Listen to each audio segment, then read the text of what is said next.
Corona काल की मर्यादा को देखते हुए एक्चुअल और वर्चुअल पहले 6 और बाद में जब राष्ट्रीय अध्यक्ष से जुड़े तो 7 स्थानों से ये बैठक जुड़कर संपन्न हुई। उसके बाद भी बहुत प्रभावपूर्ण बैठक राष्ट्रीय अध्यक्ष श्री जगत प्रकाश नड्डा जी का मार्गदर्शन हमको मिला कि आगे का रास्ता क्या है। इस बैठक में हमारे प्रभारी विनोद तावड़े जी ने भी और हमारे मुख्यमंत्री मनोहर लाल जी ने भी जो कोरोना काल के समय केंद्र और राज्य सरकारों ने जो सेवा की, प्रबंधन किया, उसकी जानकारी दी और इस समय में गरीबों के कल्याण के लिए कहीं मुफ्त इलाज, उनको आइसोलेशन में 5,000 रुपये, मुफ्त गरीबों को अनाज जो केंद्र सरकार दे रही है वो, किसी की डेथ होने पर 2 लाख रुपए का सहयोग, अनाथ बच्चों को सहयोग, इन स्कीमों की पूरी जानकारी दी गई। आने वाले समय की तैयारी के लिए एक प्रस्ताव हमने पास किया है और एक समय रखा है कि जुलाई के महीने में हम 16,000 वॉलंटियर्स तैयार करके खड़े कर लेंगे और 15 अगस्त से पहले उनकी ट्रेनिंग भी कर लेंगे। एक डॉक्टरों की टीम उनकी ट्रेनिंग के लिए बनाएंगे और ये रचना पूरी तरह से हर जिला लेवल पर इनकी ट्रेनिंग की जाएंगी। एक टाइम टेबल हमने आज की बैठक में तय किया है कि हमारे संगठन की समस्त रचनाएं दीनदयाल उपाध्याय जी का 25 सितंबर जो उनका जयंती आती है उस दिन तक हम अपने नीचे तक की बूथ तक की समस्त रचनाओं को खड़ी करेंगे और उसका जो एक प्रशिक्षण कार्यक्रम चलता है, हमारे लगभग आधे मंडलों का प्रशिक्षण हो चुका है, सभी मंडलों का प्रशिक्षण, सभी जिलों का प्रशिक्षण और उसके बाद नीचे की इकाई शक्ति केंद्र और बूथ की जो हमारी इकाई होती है उसका प्रशिक्षण। ऐसे संगठनात्मक गतिविधि इसको वहाँ तक दिसंबर तक पूरे ले जाना, 25 सितंबर तक। और 25 दिसंबर को जो अटल जी का जन्मदिन होता है उस समय तक हम और भी नीचे तक इसकी पूरी संरचना के साथ, जिसको बूथ कमेटी कहते हैं, वहाँ तक इस संगठन की संरचना को अपने को खड़ा करेंगे। ऐसा एक संगठनात्मक लक्ष्य हमने रखा है।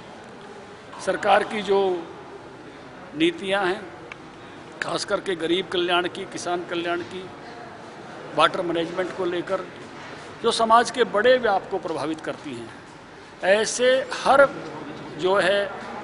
हर योजना के लिए हम नीचे तक उस योजना का प्रतिनिधि तय करेंगे जो उन योजनाओं को आम जन तक सीधे पहुंचाया जा सके।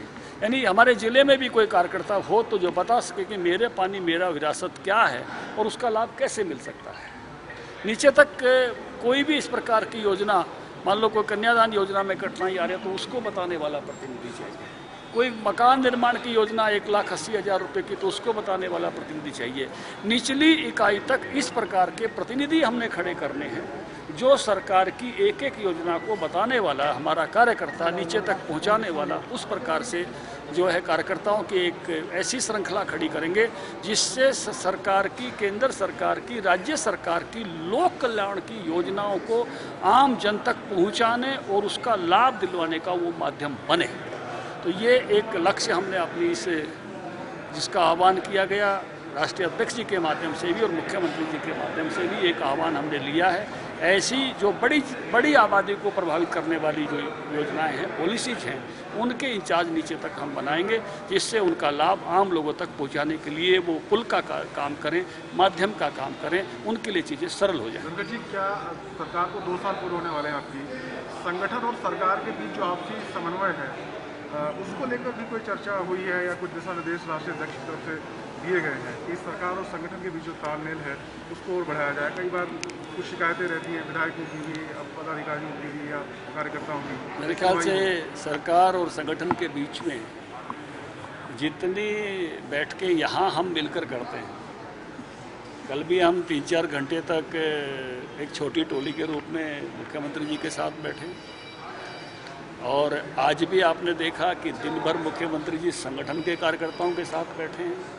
तो लगातार उस प्रकार का मिलन, और अभी हमारी इसके फॉलोअप के रूप में जिला बैठकें होंगी। हर जिला बैठक में एक प्रदेश पदाधिकारी और एक मंत्री उनको भेजने वाले हैं। तो जिले तक के, नीचे तक के कार्यकर्ताओं तक सरकार का कोई मुद्दा है तो मंत्री सुनेगा, संगठन का कोई मुद्दा है तो हमारा पदाधिकारी सुनेगा, प्रभारी वहाँ रहेगा ही रही। तो निचली इकाई से लेकर ऊपरी इकाई तक पूरी तरह से तालमेल और समन्वय के साथ संगठन और सरकार यह मिलकर काम करता है। सर, कोई किसान आंदोलन को लेकर भी कोई चर्चा हुई? निश्चित रूप से किसान आंदोलन के बारे में सब लोगों ने, जो अलग अलग वक्ता इस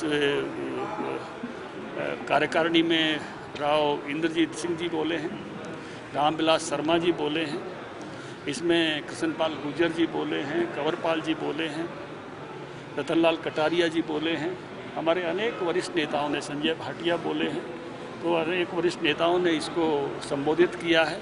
और जब राजनीतिक परिस्थिति की चर्चा हुई है तो किसान आंदोलन की भी चर्चा हुई है।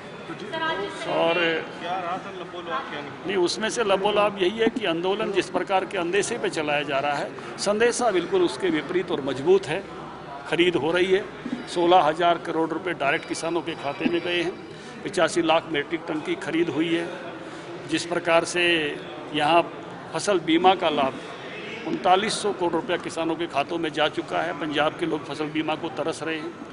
3500 करोड़ रुपया मुआवजा 12,000 जो यहाँ मिलता है वो जा चुका है। पंजाब में 8,000 रुपये प्रति एकड़ मुआवजा है।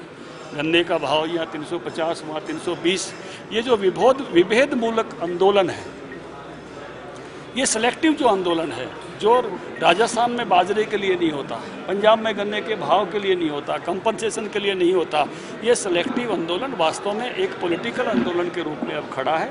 और इसकी उस प्रकार की जिस एजेंडे को लेकर, जिस मुद्दे को लेकर आंदोलन चला था, उससे पूरी तरह से ये एक स्वरूप बदल चुका है। और हमने इन नेताओं के अगर भाषण भी सुनेंगे तो वो लोकतांत्रिक पद्धति के नहीं हैं, वो इस प्रकार की पद्धति के हैं कि आप मत कहो, केवल हम कहेंगे। लोकतंत्र ये है कि आप भी कहो, हम भी कहें, जन तय करेगा। तो जिस प्रकार से गतिविधियों में अवरोध उत्पन्न किया जाता रहा है, वो इस प्रकार की शैली वो लोकतंत्र में मान्य नहीं होती है। तो उस नाते से, और अब जब उस आंदोलन में अनेक प्रकार की ऐसी घटनाएं हुई हैं जो उस आंदोलन की साख को भी कम कर रही हैं। आपने देखा है कि एक मुकेश मुदगिल की वहाँ जो है पेट्रोल डालकर जो है उनका वो जला दिए गए। जिस तरह से वहाँ पर एक बंगाल की युवती से बलात्कार हुआ, जिस तरह से कुछ और युवतियों ने भी अपने संदेश डाले, आपने देखा है पंजाब से। तो आंदोलन की क्रेडिबिलिटी भी उसके कारण से डाउन हुई है, उसकी पवित्रता पर भी सवाल खड़े हुए हैं।